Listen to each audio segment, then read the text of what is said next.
श्री गुरुचरण कमलेभ्यो नमः। मातृपितृ चरण कमलेभ्यो नमः। नमस्कार मित्रों, मैं डॉक्टर नरोत्तम शर्मा आपके अपने YouTube channel doctor Narottam Sharma में आपका हार्दिक स्वागत करता हूं। आज मैं फिर होम्योपैथी के साधकों के लिए, होम्योपैथी के चाहने वालों के लिए एक और दवा लेकर उपस्थित हुआ हूं। वो है इग्नेशिया अमारा। इग्नेशिया अमारा आदर्शवादी, आइडियलिस्टिक, ये इसकी पहचान होगी। इस टाइप के लोग हैं, हम चर्चा में समझेंगे इस बात को। मेरी कोशिश है कि मैं इसके ज़रिए होम्योपैथी के सिद्धांतों और दवाओं को सामान्य जनमानस तक पहुंचा सकूं, जिससे मानव कल्याण व आरोग्य का पुनीत कार्य हो सके। मित्रों, हर इंसान का कोई न कोई आदर्श होता है, आइडियल होता है, या वो आदर्शवादी बनना चाहता है। या तो आदर्श होता है या आदर्शवादी बनना चाहता है।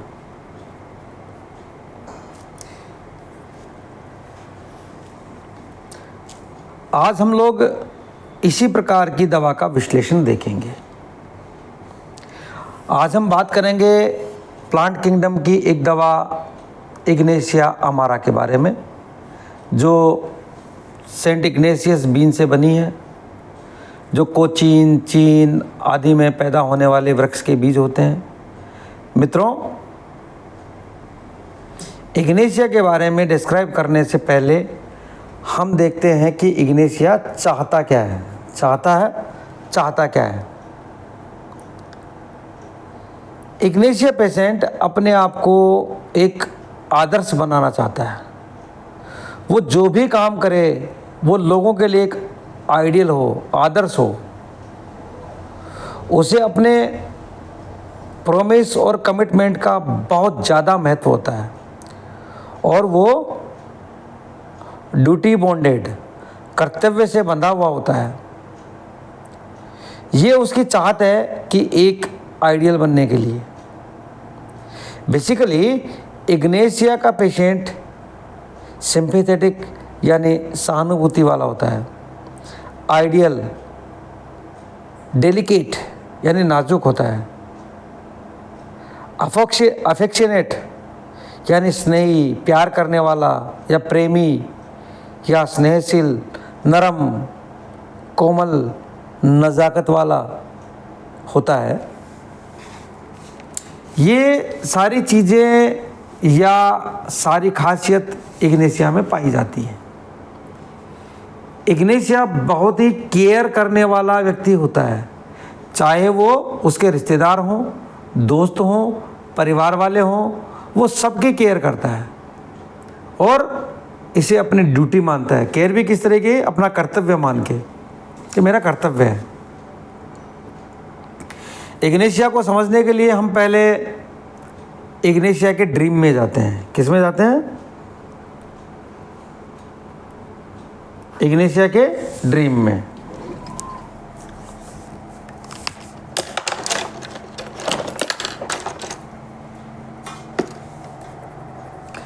तो हम इग्नेशिया के ड्रीम में जाते हैं। तो मित्रों, इसके रोज़मर्रा के जो काम हैं उसके ड्रीम्स आते हैं।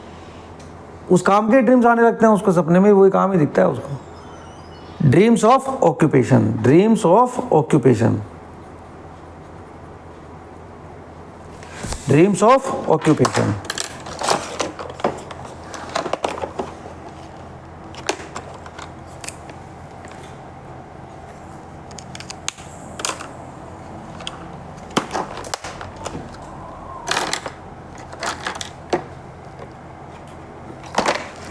ड्रीम्स ऑफ ऑक्यूपेशन, उसको इसके ड्रीम्स आते हैं।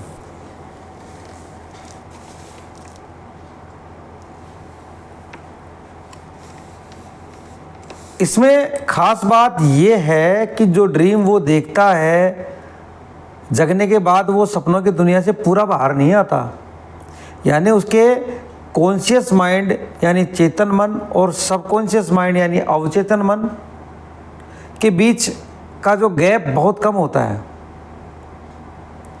फिर वो उठकर अपने ऑक्यूपेशन में लग जाता है, अपना जो धंधा करा उसमें लग जाता है। दूसरे दिन जब फिर ड्रीम आता है तो अक्सर ये देखते हैं कि जो ड्रीम एक दिन पहले जहाँ से छूटा था वहीं से वो ड्रीम फिर से शुरू हो जाता है। यानी इसकी जो ड्रीम्स हैं वो फिक्स हैं, एक तरह के आते हैं, परसिस्टेंट हैं, उसी तरह के ड्रीम्स आएंगे।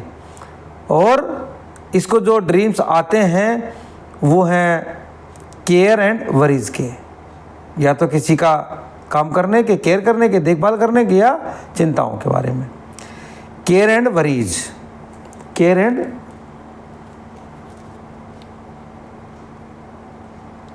वरीज के बारे में। केयर और वरीज अब किस बारे में? अपने काम ऑक्यूपेशन को लेकर के उसको केयर एंड वरीज होती है। अब एक उदाहरण से समझते हैं मित्रों। मान लीजिए एक छोटा सा बच्चा है जो 6वीं 7वीं 8वीं कक्षा में पढ़ता है।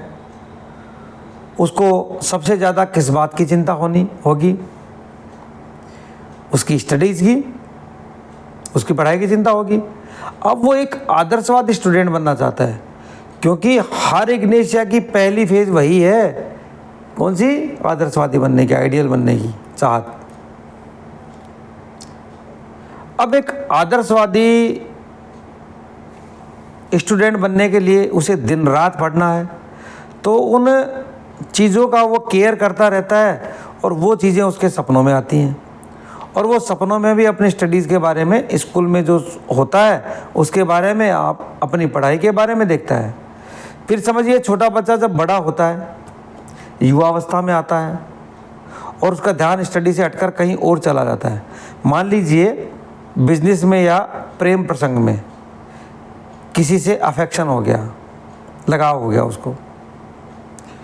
उसको लव हो गया, तो उसकी ड्यूटी जो स्टूडेंट वाली थी अब वो चेंज हो गई है। अब यहाँ पर ड्यूटी बदल जाती है। अब यहाँ पर क्या होता है? ड्यूटी बदल जाती है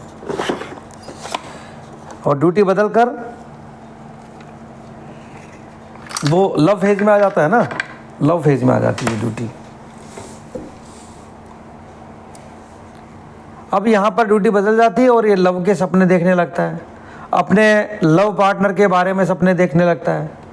और परसिस्टेंट इसी प्रकार के सपने आते हैं, अपनी प्रेमिका के या जिससे उसकी शादी होने वाली है उसके सपने आते रहेंगे उसको। कुछ और तरह के ड्रीम्स हैं, जैसे क्रूरता के यानी निर्दयता के, डिसअपॉइंटमेंट्स के, निराशा के, धोखे के। लेकिन ये कब होता है? मित्रों? जब उसकी ज़िंदगी में परेशानियां आती हैं तब ऐसा होता है, जिसे हम आगे डिस्क्राइब करेंगे। इग्नेशिया के पेशेंट को लगता है कि वो दोषी है। दोषी इसलिए है कि वो समझता है कि उसने अपनी जिम्मेदारी, अपनी ड्यूटीज़ ठीक से नहीं निभाई है। इग्नेशिया पेशेंट के लिए ड्यूटी न निभाना एक क्राइम है, गुनाह है। जैसे हमने ड्रीम्स की व्याख्या में पहले देखा कि एक बच्चे की ड्यूटी है पढ़ना, और जब वो यंग एज में पहुंचता है तो लव करने लगा, तो उसी के बारे में सोचने लगा। अब एक शादीशुदा औरत है, उसकी ड्यूटी क्या है? अपने घर की देखभाल करना, अपने बच्चों की देखरेख करना। यानी एक आइडियल पत्नी और एक आइडियल माँ दोनों। तो अपने आप को संकट में डालने के बावजूद, या समझ लीजिए उसकी ज़िंदगी में बहुत सारे क्राइसिस हैं, संकट आए हैं, लेकिन वो इन क्राइसिस का कोई भी प्रभाव अपने पति और अपने बच्चों पर पड़ने नहीं देती। वो हर मुमकिन कोशिश करती है कि जो भी तकलीफ़ें आएँ उन्हें वो झेल ले। उसमें बर्दाश्त करने की इतनी ज़्यादा क्षमता होती है, लेकिन जब ये काम नहीं कर पाती है या उसने जैसा सोचा है वो नहीं हो पाता है, तभी अपने आप को दोषी मानना शुरू कर देती है। तब उसको लगता है कि उसकी ज़िंदगी बर्बाद हो गई, उसे जो आइडियल बनना था वो नहीं बन पाई, वो टूटती जा रही है, वो टूटती चली जा रही है।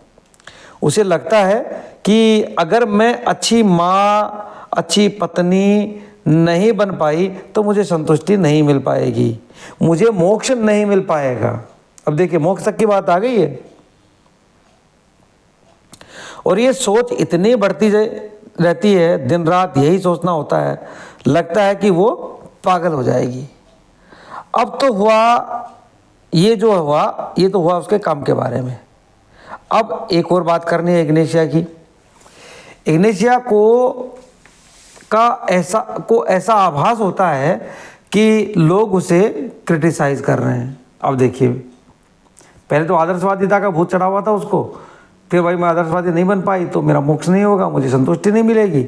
अब क्या होता है, उसको एक आभास होता है कि लोग मेरी चुगली कर रहे हैं, मुझे क्रिटिसाइज कर रहे हैं। यहाँ क्रिटिसिज्म के प्रति इग्नेशिया बहुत ज़्यादा सेंसिटिव होती है। छोटी छोटी बातें उसे बहुत ज़्यादा लग जाती हैं, क्योंकि वो खुद कभी किसी को क्रिटिसाइज नहीं करती है। उसे पता होता है कि इन शब्दों का कितना बुरा असर उस पर होता है, इसलिए वो दूसरों के लिए क्रिटिसाइज, बैड वर्ड या इंसल्ट जैसे शब्द या व्यवहार में नहीं लाती या व्यवहार में इस्तेमाल नहीं करती।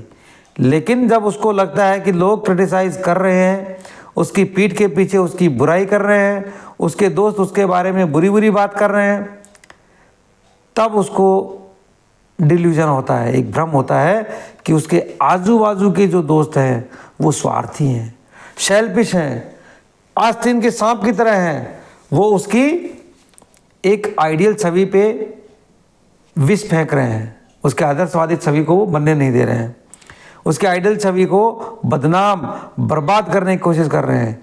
इग्नेशिया पेशेंट को ये महसूस होता है कि लोग उसे तकलीफ़ दे रहे हैं, उससे बुरा बर्ताव कर रहे हैं। वो लोगों के साथ बहुत मृदु होती है, शालीन होती है, लेकिन जब उसके साथ ऐसा करते हैं तो उसे लगता है कि वो इंसान नहीं, जानवर है। इग्नेशिया पेशेंट का एक अच्छा फेज भी होता है। जब वो किसी से प्रेम करने लगती है या लगता है तो वो प्रेम इतना गहरा हो जाता है कि दिन हो या रात हो, सोए या जागे हुए हो, कन्फ्यूजन हो, कंटिन्यूअस वो अपने पार्टनर के बारे में सोचती रहती है या सोचते रहता है।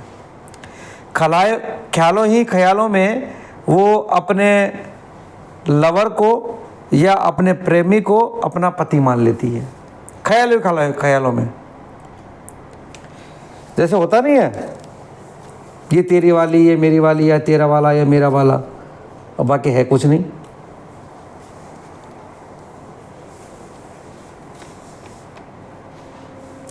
और उसे लगता है कि मैं शादीशुदा हूँ। ख्यालों में ही वो घर बसा लेती है, ख्यालों में ही वो उसके बच्चे हो जाते हैं, इतनी गहराई तक चली जाती है। प्यार के इस फेज में इग्नेशिया पेशेंट रोमांटिक या मेलोडियस गीत ही सुनना पसंद करती है, रोमांटिक जगहों पर जाना पसंद करती है, रोमांटिक मूवीज़ देखना पसंद करती है। ये है इग्नेशिया का कैरेक्टर। मित्रों, इग्नेशिया की कुछ और बातें हैं। जैसे इग्नेशिया प्रकृति को बहुत पसंद करता है, प्रेम करता है। जैसे पेड़ पौधे, पहाड़, नदियाँ, बादल आदि, वो प्रकृति के बहुत करीब जाकर के जीना चाहता है। अगर कोई किसी जानवर को काट रहा है या किसी जानवर पर अत्याचार हो रहा है तो इग्नेशिया पेशेंट उसे देख नहीं पाता, उसे सहन नहीं होता। तो कभी इग्नेशिया पेशेंट का यदि नॉन वेज छुड़वाना है तो उसे मीट की दुकान पर भेज दो। आपको पता है इग्नेशिया का पेशेंट है तो उसको मीट की दुकान पर भेज दो, वो फिर बाद में छोड़ देगा, उसको देखेगा। तब जब वो कटता हुआ देखेगा तो नॉन वेज छोड़ देगा। इसकी ज़िंदगी में कुछ ऐसी चीज़ें हैं जिनके होने से ये तकलीफ़ में आ जाता है। जैसे घर में कोई इसका रिश्तेदार या कोई इसका अपना मर जाए तो वह उससे उभर नहीं पाता। बाप हो, बेटा हो, भाई बहन हो या कोई भी जिससे वो ज़्यादा प्यार करता है, अगर इसका देहांत हो जाए तो वो उस दुख से वो जल्दी बाहर नहीं निकल पाती या पाता है। इसे अपनी आदर्शवादी छवि, आइडियल छवि जो होती है, बहुत पसंद है, या ये आइडियल बने रहना चाहते हैं, आदर्शवादी बने रहना चाहते हैं। तो अगर कोई इसका अपमान करे तो इसको बहुत तकलीफ होती है।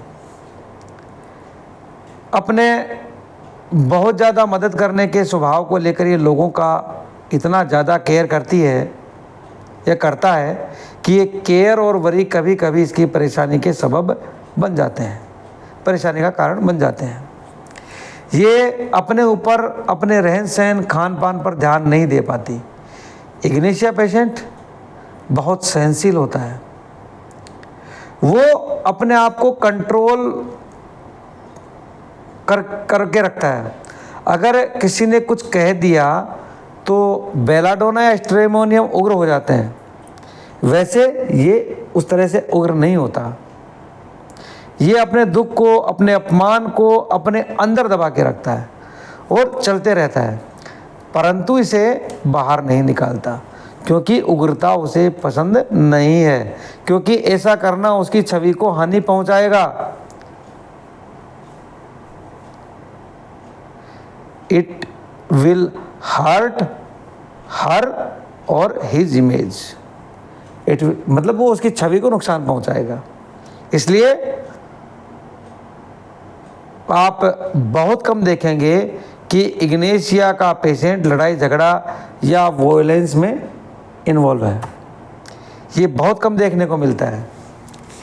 यदि आपका दोस्त इग्नेशिया है तो आप बहुत भाग्यशाली हैं, लेकिन एक सावधानी हमेशा रखना कि जो आप कमिटमेंट वादा करें उसे ज़रूर पूरा करें, क्योंकि इग्नेशिया ये मानता है कि कमिटमेंट या वायदा या प्रॉमिस को पूरा करना आपकी ड्यूटी है, आपका कर्तव्य है।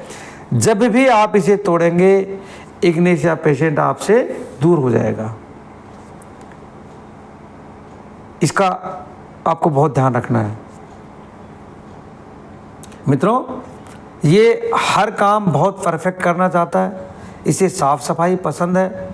उदाहरण के लिए, जैसे एक स्टूडेंट है जो अपने प्रिंसिपल से मिलने जाता है, या कोई एम्प्लॉई है जो अपने बॉस से मिलने जाता है या जा रहा है, तो इसे हमेशा डर सताता है कि ये कुछ गलत ना कर दे या उससे कुछ गलती ना हो जाए। यहाँ पर हम देखेंगे कि इग्नेशिया को बहुत ज़्यादा एंटिसिपेटरी फियर होता है, यानी उसको पहले ही किसी भय का, प्रत्याशित भय का आभास होने लगता है। यानी किसी भी काम को करने से पहले जो डर होता है उसे एंटिसिपेटरी फियर या एंटिसिपेटरी एंजाइटी कहते हैं। मित्रों, इग्नेशिया आपका बहुत अच्छा दोस्त हो सकता है अगर इन बातों का ख्याल रखा गया तो। वह बहुत ईमानदार होता है, सौम्य होता है, डेलिकेट होता है, विनम्र होता है, उसमें डेलिकेसी, विनम्रता होती है। तो मित्रों, मैंने मेरी जानकारी के अनुसार इग्नेशिया के साइकोलॉजिकल जो लक्षण हैं उनको बताया।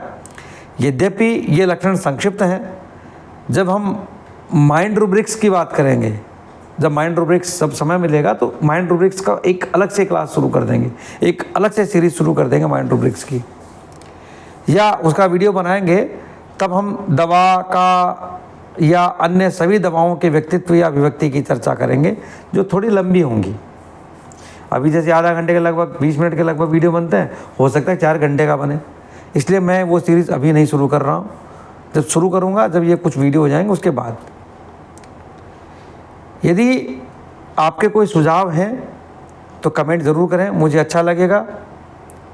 यदि आपको मेरा ये प्रयास अच्छा लगा हो तो वीडियो को लाइक, शेयर करें, व चैनल को सब्सक्राइब करें। कृपया प्लेलिस्ट में जाकर अलग अलग विषयों पर वीडियो ज़रूर देखें। हाँ, एक और महत्वपूर्ण बात, समाज हित में अपने मित्रों, रिश्तेदारों को भी फॉरवर्ड करें, ताकि वो भी होम्योपैथी के इस अद्भुत संसार से परिचित हो सकें और अपना स्वास्थ्य लाभ ले सकें और लाभान्वित हो सकें। नमस्कार, जय हिंद, वंदे मातरम।